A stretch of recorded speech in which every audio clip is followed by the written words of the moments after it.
बहुत समय पहले की बात है। सतयुग के अंतिम समय में एक राजा हुआ करते थे, प्रताप भानु। वह अत्यंत पराक्रमी, विद्वान और धर्मपरायण राजा थे।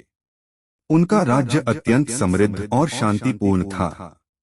वे प्रतिदिन यज्ञ, दान और सत्कर्मों में संलग्न रहते थे। प्रजा उन्हें ईश्वर तुल्य मानती थी। वे सच्चे अर्थों में धर्म के रक्षक और असुरों के संहारक थे। प्रताप भानु की एक ही अभिलाषा थी, अमरत्व और ईश्वरत्व प्राप्त करना। उन्होंने निश्चय किया कि वे ऐसी तपस्या करेंगे जिससे स्वयं ब्रह्मा, विष्णु और शिव भी उनकी इच्छा पूर्ण करने को विवश हो जाएं। वे वन में चले गए और कठोर तपस्या करने लगे। वर्षों बीत गए और उनके तप से तीनों लोग कांप उठे। अंततः भगवान नारायण स्वयं उनके सामने प्रकट हुए। भगवान ने प्रसन्न होकर वर मांगने को कहा। प्रताप भानु ने कहा, हे प्रभु, मुझे ऐसा सामर्थ्य दीजिए कि मैं सदा विजयी रहूं, मृत्यु मुझे न छू सके और मेरी कीर्ति तीनों लोकों में फैले। भगवान मुस्कुराए और बोले, हे राजन, तुमने बहुत कठोर तप किया है।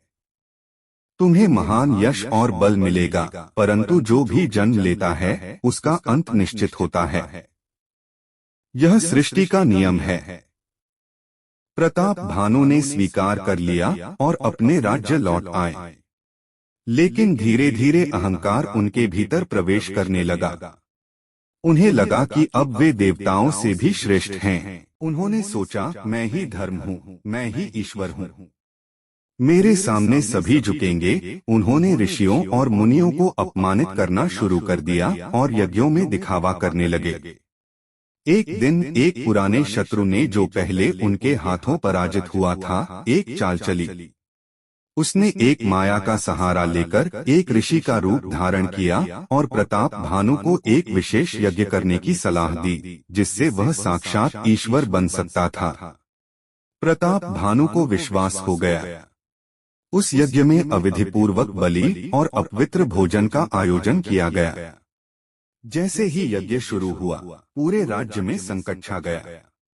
वास्तव में वह अधर्म का यज्ञ था, जिसे करने से राजा के पुण्य समाप्त हो गए। उसी समय आकाशवाणी हुई, हे प्रताप भानु, तूने धर्म का मार्ग छोड़कर अधर्म का पथ अपनाया है। अब तुझे जन्मों तक कष्ट भोगना होगा। प्रताप भानु का अंत हुआ और उन्हें अगले जन्म में रावण के रूप में जन्म लेना पड़ा।